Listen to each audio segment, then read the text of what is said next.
tujuan saya sowan di kantor panjenengan ini dalam rangka saya dapat tugas untuk diklat CGP. Saya sudah masuk ke modul 3.1 yaitu tentang pengambilan keputusan, tentang pengambilan keputusan berbasis nilai-nilai kebajikan sebagai seorang pemimpin. Nah, saya dapat tugas untuk mewawancarai panjenengan selaku kepala sekolah saya yang berkaitan dengan pengambilan keputusan. Nah, kan ya Pak. Nah, selama memimpin sekolah ini, Bapak mungkin setidaknya pernah menghadapi beberapa masalah. Mungkin Bapak bisa ceritakan satu masalah yang berkaitan dengan adanya dilema, dilema etika atau bujukan moral yang pernah dihadapi Bapak. Kenapa Pak? Masalah yang pernah dihadapi? Ya, masalah yang pernah saya hadapi selama saya memimpin di sini itu masalah pendidikan, ya, masalah akademik, terutama yang menyangkut masalah jenjang anak. Saja sini kan ada anak yang inklusif, ya, inklusi itu kan antara kalau disesuaikan dengan KKM plus anak itu juga belum bisa mencapai KKM, ya. Tapi anak itu sudah terburu umur. Makanya saya kadang mengambil keputusannya ya yang sesuai dengan kebijaksanaan lah. Hati nurani kasihan juga ya Pak ya. Juga kan itu sudah kemudian sudah umuran anak-anak yang sudah dewasa tapi masih di kelas rendah kan juga ada kasihan juga ya. Itu ya tetap saya gunakan walaupun itu nanti sudah ada pembimbingan dan saya itu tetap dalam pembelajaran kan juga kasus-kasus mengenai pembiasaan misalnya sholat, sholat antara sholat itu di jahar atau siri dalam kami memimpin mengimami. Kalau guru agama dan guru itu menghendaki kelas 4-5 itu ya seharusnya di sini karena itu ibadah. Tapi saya tetap menggunakan jahar karena itu suatu pendidikan. Nanti di endingnya atau akhirnya atau jangka panjangnya kan anak-anak itu sudah hafal hingga dalam ibadah juga misalnya tidak dijahar anak-anak itu sudah hafal.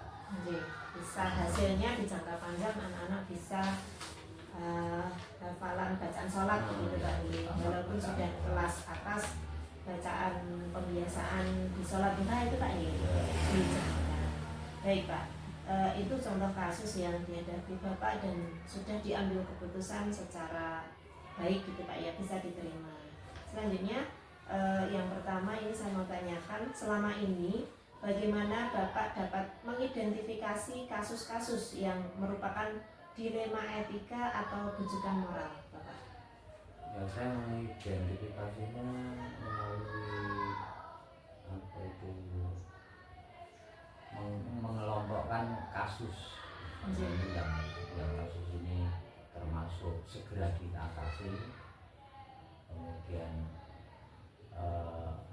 biasa, dan juga kasus yang antisipasi, yang urgent, itulah katakanlah yang urgent segera diselesaikan. Kemudian kasus yang biasa terjadi dan juga kasus yang perlu diantisipasi. Saya mengelompokkannya itu. Jadi kalau ada kasus yang memang harus segera diatasi, segera diatasi, walaupun dengan tapi tidak juga meninggalkan sharing dari guru. Jadi ada kolaborasi juga ya Pak ya dengan guru-guru, dan kalau menyangkut dilema etika ada dua kebaikan yang berbenturan. Ya, dan tetap ada sharing atau perbincangan sama. Baik Bapak, untuk selanjutnya selama ini bagaimana Bapak menjalankan pengambilan keputusan di sekolah, terutama untuk kasus-kasus di mana ada dua kepentingan yang sama-sama benar atau sama-sama mengandung nilai kebajikan? Kalau saya juga masuk pada pendekatan sama dengan pendekatan kepada guru yang mengasuh kelas, guru agama dan juga guru olahraga. Terus juga menerapkan apa itu dalam langkah-langkah menjadi Ya. Pengambilan keputusan yang misalnya itu menyangkut kepentingan yang sama-sama kebaikan, itu terus dipilih yang bagaimana? Jadi yang pertama kami adakan pembicaraan yang mengatakan saya juga mendapatkan masukan. Setelah itu saya bawa ke forum rapat lah misalnya, forum rapat. Nah di situ nanti kan ada istilahnya keputusan yang resmi yang apa itu yang sudah diputuskan bersama-sama, sehingga kami sendiri dalam mengatasi masalah itu ada kolaborasi antara saya dan guru. Jadi untuk berarti ada pendekatan gitu ya, ada pendekatan guru, kemudian ada di forum rapat, nanti ada masukan-masukan seperti apa, baru diambil keputusan gitu kan. Nah, yang selanjutnya langkah-langkah atau prosedur seperti apa yang biasa Bapak lakukan selama ini dalam pengambilan keputusan Pak? Pengambilan keputusan saya proses langkah-langkahnya yaitu tadi saya mengarahkan masalah. Setelah saya itu masalah, kemudian saya mengadakan apa itu persuasif atau pendekatan pada guru-guru, pendekatan. Kemudian dengan apa itu langkah-langkah pendidikan, dan kami pertimbangkan antara etika dan moral, ya kan?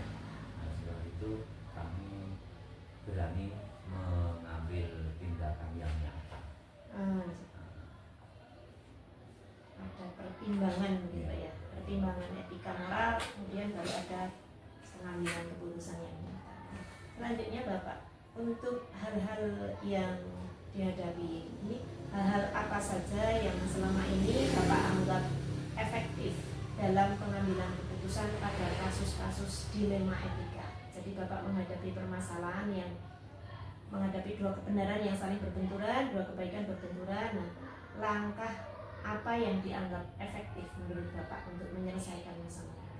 Kalau langkah selanjutnya kami mendasarkan diri pada kepentingan siswa. Jadi saya berpihak pada kepentingan siswa. Dan itu juga kami berpihakkan juga dengan kelas utama. Maka juga ada kerjasama juga dengan orang tua. Maksud saya memberikan informasi pada orang tua bahwa kasus anak tersebut ini perlu dipertimbangkan juga. Baik, berarti langkah efektifnya tentu saja berdasarkan pada kebutuhan siswa, gitu ya. Berdasarkan kebutuhan siswa, kemudian ada kolaborasi dengan guru kelas maupun guru yang lain, dan juga dengan orang tua. Baik, untuk selanjutnya Bapak, selama ini kira-kira hal apa saja yang merupakan tantangan dalam pengambilan keputusan pada kasus-kasus dilema etika? Tantangan itu apa? Tantangan pun ya apa itu pada kepercayaan masyarakat terutama, karena kalau keputusan saya nanti di masyarakat itu kurang diterima, kurang melakukan tantangan. Jadi kami juga harus bisa menginformasikan pada orang tua terutama, juga kepada komite terutama, agar disampaikan juga dalam forum-forum rapat di RT atau di pedesaan bahwa keputusan yang saya ambil ini benar-benar bukan semau saya sendiri, tetapi kami berusaha berpihak pada tantangannya dari masyarakat dari ya Pak? masyarakat. Dari masyarakat. Baik, untuk pertanyaan selanjutnya Bapak, apakah Bapak memiliki sebuah tata kelola atau jadwal tertentu dalam sebuah penyelesaian kasus dilema etika? Apakah Bapak langsung menyelesaikan saat itu juga menyelesaikan di tempat, atau Bapak memiliki sebuah jadwal untuk menyelesaikannya dengan bentuk atau prosedur yang seperti apa yang Bapak jalankan? Ya, selama ini mohon maaf saya sudah punya jadwal ya. Jadwal. Hanya Insidental ya, manakala ada kasus yang perlu kami tangani dan kami selesaikan, kami berusaha segera kami selesaikan. Berarti memang ya namanya masalah harus segera diselesaikan ya Pak, tidak ada penjadwalan masalah dijadwalkan ya. Berarti begitu ada masalah ya segera diselesaikan dengan itu tadi prosedur yang sudah Bapak sampaikan tadi ya. Untuk selanjutnya Pak, adakah seseorang atau faktor-faktor apa yang selama ini mempermudah panjenengan untuk membantu dalam pengambilan keputusan atas kasus-kasus dilema etika? Ya, itu yang membantu saya yang pertama ya yang senior karena yang dan kedua yang berdomisili di daerah di sekitar sekolah. Ya, sekolah. Kemudian juga saya tidak meninggalkan ketua komite terutama ketua komite itu, dan juga bila memang permasalahannya menyangkut harga kurang banyak ya, mungkin saya bawa ke forum K3S, mungkin juga pada pengawas keuangan. Baik, jadi minta pertimbangan ke atasan juga ya Pak ya, selain dengan guru, rekan sejawat, komite, juga minta pertimbangan ke atasan ya, ke pengawas begitu Pak ya. Baik, untuk yang terakhir Bapak, dari semua hal yang telah disampaikan ini tadi, pembelajaran apa yang dapat Bapak petik dari pengalaman Bapak mengambil keputusan dilema etika? Pengalaman yang bisa saya petik, kami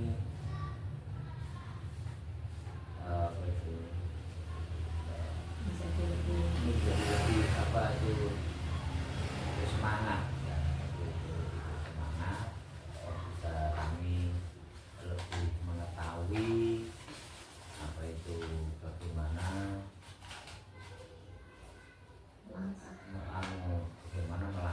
melangkah dalam berpindah ini. Itu juga jadi lebih memahami begitu Pak dalam langkah-langkah mengambil keputusan. Lebih mendapatkan pengalaman ya, Pengalaman bisa mengambil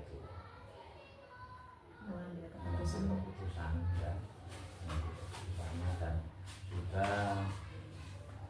berkeberpihakan pada siswa itu memang menjadi sesuatu yang tidak bisa ditawar ya, karena apa? Karena kita semua dalam pembelajaran pembimbingan ini kan semuanya untuk siswa.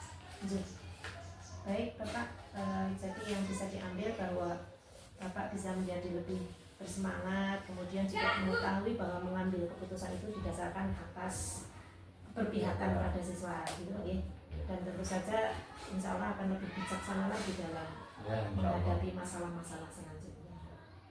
Mekaten ya Bapak, terima kasih atas waktu yang diberikan bisa berbincang-bincang dengan saya sebagai pembelajaran juga bagi saya belajar dari orang yang lebih dahulu gitu ya, lebih senior dalam menghadapi masalah itu harus seperti apa.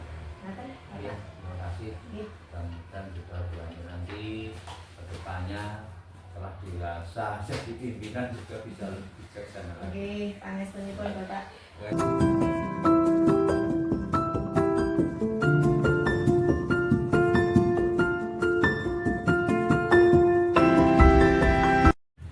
Oke, Sugeng Enjang Pak Parmaji. Iya, bagaimana kabarnya hari ini? Ya, berkat doa Ibu, saya sehat. Oke. Mudah-mudahan Ibu juga sehat. Injih, atas doa panjenengan saya juga alhamdulillah hari ini sehat dan bisa melaksanakan tugas dengan baik Bapak. Jadi maksud saya datang kemari nggih sowan panjenengan bahwa terkait dengan tugas saya untuk CGP nggih. Jadi saya ini sudah masuk ke modul 3.1, ini sudah masuk ke pengambilan keputusan berbasis nilai-nilai kebajikan sebagai pemimpin. Nah, untuk hari ini saya mohon waktu panjenengan untuk wawancara berkaitan dengan pengambilan keputusan Bapak. Yes, siap. Oke. Mungkin selama ini nggih Bapak sebagai pemimpin begitu nggih, panjenengan sebagai kepala sekolah tentu saja sering menghadapi masalah-masalah yang ada gitu nggih. Dan tentu saja panjenengan harus mengambil keputusan sebijak mungkin untuk mengatasi masalah tersebut. Mungkin bisa diceritakan Bapak? Untuk pengambilan keputusan pada suatu masalah, ini ya tentunya saya sama saja di sekolah manapun, tapi ada kasus apa, kemudian seorang pemimpin harus mengambil sebuah keputusan untuk penyelesaian masalah. Kalau masalah yang sering terjadi di sini adalah masalah-masalah antara siswa dengan siswa, kemudian juga guru juga ada suatu saat ada masalah. Nah, cara pengambil keputusan saya itu yang pertama saya harus mengidentifikasi masalah tersebut, masalahnya apa saja. Nah, kemudian kita bicarakan, kita musyawarahkan dengan bapak ibu guru. Kalau perlu nanti juga kita mengundang komite, dan untuk masing-masing beliau itu nanti kita mintai solusi atau pendapat dengan musyawarah, tapi didahului dengan identifikasi masalah. Baik Bapak, mungkin ya selama ini bagaimana Bapak ini dapat mengidentifikasi kasus-kasus yang merupakan dilema etika atau rujukan moral? Oh ya, dilema etika. Setahu saya dilema etika itu kan apa ya, pertentangan antara benar dengan benar, benar dengan salah, seperti itu. Nah, itu juga sama. Untuk mengidentifikasi itu kita cari masalah yang sebenarnya yang terjadi. Kemudian di sana kita tanya untuk anak-anak atau yang bermasalah tersebut, masalahnya apa, kenapa bisa terjadi seperti ini. Tapi dalam mengidentifikasi masalah tersebut, jangan sampai yang bermasalah itu merasa diberi pertanyaan atau diinterogasi, sehingga masalah itu akan terselesaikan dengan tidak merasa diselesaikan untuk anak tersebut. Jadi yang bermasalah itu tidak merasa diintegrasi atau diselesaikan masalah secara bebas. Oke, bijak ya Pak. Jadi dalam menghadapi masalah memang kita juga harus berhati-hati ya dalam mengambil keputusan bagaimana ya yang bersalah itu tidak merasa terintegrasi. Untuk selanjutnya Bapak, selama ini bagaimana panjenengan menjalankan pengambilan keputusan di sekolah, terutama untuk kasus-kasus di mana ada dua kepentingan yang sama-sama benar atau sama-sama mengandung nilai kebaikan?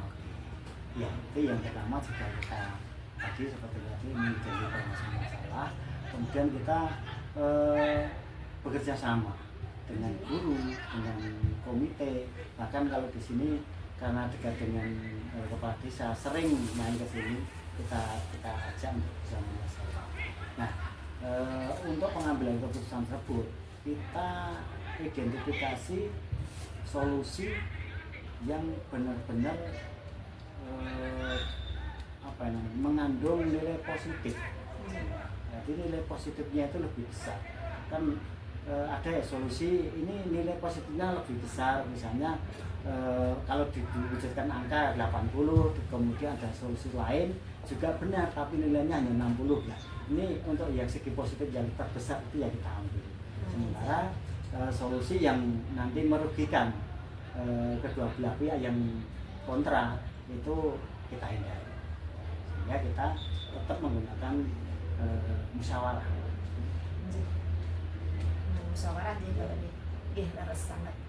Untuk selanjutnya Mbak Menawi ya, dalam perjalanan selama ini sebagai pemimpin ada langkah-langkah begitu atau prosedur seperti apa yang biasa dilakukan selama ini?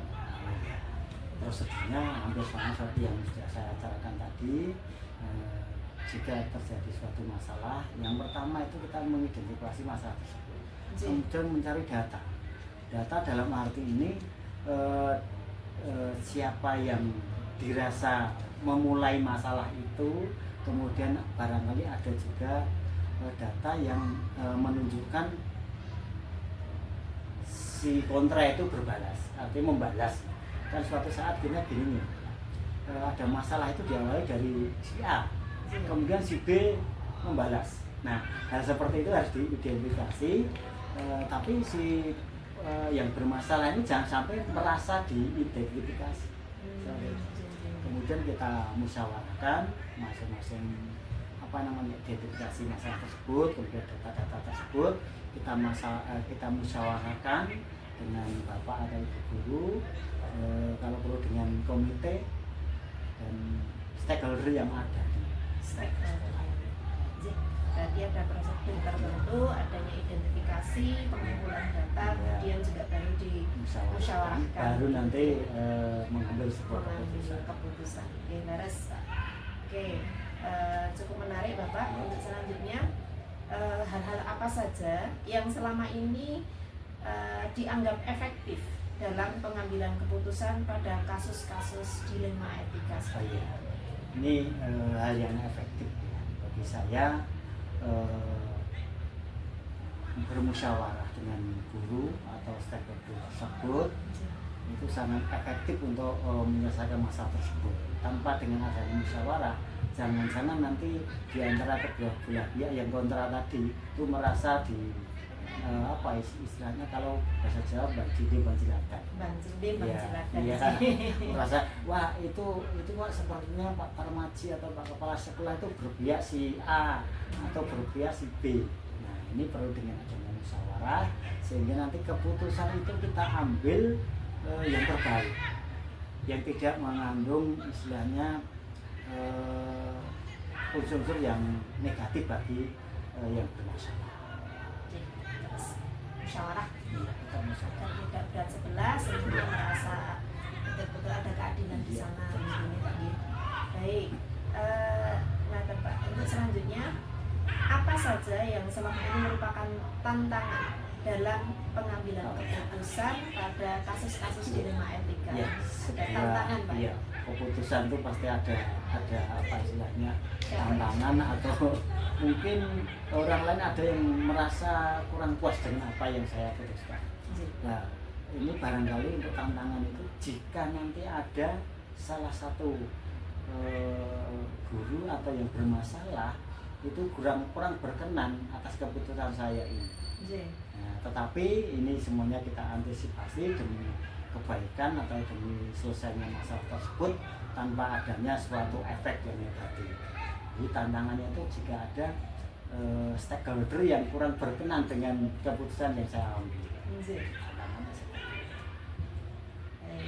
Tantangannya berarti jika ada stakeholder yang kurang berkenan dengan keputusan yang Bapak ambil gitu. Memang sebagai pemimpin itu harus siap ya Pak menghadapi tantangan-tantangan seperti meskipun keputusan tersebut kita ambil sudah dengan musyawarah. Tapi dalam musyawarah itu belum tentu semua peserta musyawarah itu setuju 100% dengan apa yang saya ambil. Iya, bisa jadi Pak seperti itu muncul ya nanti ketika di lapangan. Baik Bapak, kemudian apakah Bapak memiliki sebuah tata kelola atau jadwal tertentu dalam sebuah penyelesaian kasus dilema etika? Apakah atau Bapak langsung menyelesaikan di tempat atau memiliki sebuah jadwal untuk menyelesaikannya? Bentuk atau prosedur seperti apa yang Bapak jadikan? Kalau jadwal tertentu kami tidak memiliki jadwal tertentu. Tetapi nanti ketika ada sebuah problem atau dilema etika tersebut kita selesaikan, dan jadwal yang kejadian kesaksian tadi itu hanya jadwal, oh ini kita identifikasi masalah saat ini, misalnya terjadi di pagi hari, nanti kita agak siang kita identifikasi masalah, kemudian dicatat data-datanya, kemudian baru nanti siang atau besok pagi itu kita selesaikan dengan musyawarah dengan memanggil stakeholder yang kita perlukan. Jadi kalau jadwal khusus tidak ada. Jadi itu apa ya, insidental ya. Tergantung ada tidaknya masalah yang dihadapi ya. Begitu ada masalah memang sebaiknya juga harus segera diselesaikan, tapi dengan ada lini masa tertentu dan ada garis besar apa ya dari masalah yang dihadapi. Gitu ya Pak nih. Selanjutnya Bapak, adakah seseorang atau faktor-faktor apa yang selama ini mempermudah atau membantu Bapak dalam pengambilan keputusan dalam kasus-kasus dilema etika? Ini ada beberapa faktor yang membantu kami. Yang pertama, ini kekompakan dari stakeholder, kekompakan atau kerjasama dari stakeholder itu faktor yang utama, misalnya membantu dalam kami mengambil keputusan. Selain itu ini faktor dari guru. Dan guru itu juga sangat membantu dalam kami mengambil sebuah keputusan, karena orang terdekat itu adalah guru. Selain itu juga siswa itu sendiri juga bisa membantu kami untuk mengambil keputusan. Suatu misal ada anak yang kontra tadi memberikan sebuah laporan. Kalau orang Jawa mengatakan adil-adil ya, itu lah adil-adil itu kan merupakan apa ya, isi hati dari anak yang kontra tersebut. Nah itu kita identifikasi, itu artinya anak tersebut juga membantu atau salah satu faktor untuk bisa kami gunakan untuk referensi mengambil sebuah keputusan. Jadi ada beberapa ya, ada kekompakan dari stakeholder, kemudian guru, dari faktor guru yang juga kompak begitu nggih, dan juga dari siswa, semua warga sekolah intinya bisa dilibatkan gitu sebagai apa ya, pengumpulan data juga untuk memperkuat keputusan itu harus berdasarkan.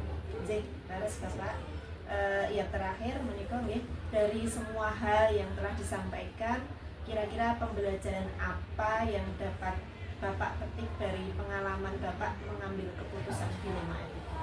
Ini pembelajaran yang dapat saya petik itu adalah sebuah kedewasaan. Sebuah kedewasaan dalam mengambil sebuah keputusan. Itu artinya kedewasa dalam arti ini adalah kita tidak tergesa-gesa langsung mengambil sebuah keputusan secara sepihak. Misalnya saya sendiri bisa selesaikan sendiri, itu tidak baik. Jadi kedewasaan itu sangat muncul dari sebuah kasus tersebut. Kedewasaan nih, jadi yang bisa diambil adalah kedewasaan dalam mengambil keputusan, sehingga bisa mengambil keputusan dengan lebih baik. Yang kedua juga arti dari sebuah kebersamaan. Arti sebuah kebersamaan atau kekompakan. Nyatanya kalau kita tidak memiliki kebersamaan yang baik atau kekompakan yang baik untuk mengambil keputusan, itu kan juga banyak hal-hal yang kurang. lumayan banyak juga Pak dari apa yang sudah kita bincangkan hari ini. Saya banyak belajar dari pengalaman panjenengan sebagai kepala sekolah di SD Negeri 3 Banyudono ini. Untuk selanjutnya apa yang bisa kita petik hari ini, hasil dari perbincangan hari ini nanti bisa saya jadikan laporan untuk tugas saya, untuknya juga sebagai penambah pengalaman saya dalam pengambilan keputusan yang tentu saja akan ada beberapa pertimbangan-pertimbangan, akan ada banyak orang yang dilibatkan, dan itu semua untuk pengambilan keputusan yang adil dan bijaksana. Gitu, ya. Terima kasih Bapak atas waktunya hari ini. Maaf ya Mbak kalau nanti kalau tadi perbincangan kita tadi saya ada kesalahan. Betul, tidak ada yang benar-benar. Semua insya Allah bisa diambil hikmahnya, Ngaten Bapak. Jadi terima kasih atas waktunya hari ini. Semoga sehat selalu Bapak. Sugeng enjang. Sukses ya Pak. Nggih, matur suwun Bapak. Iya, sama-sama.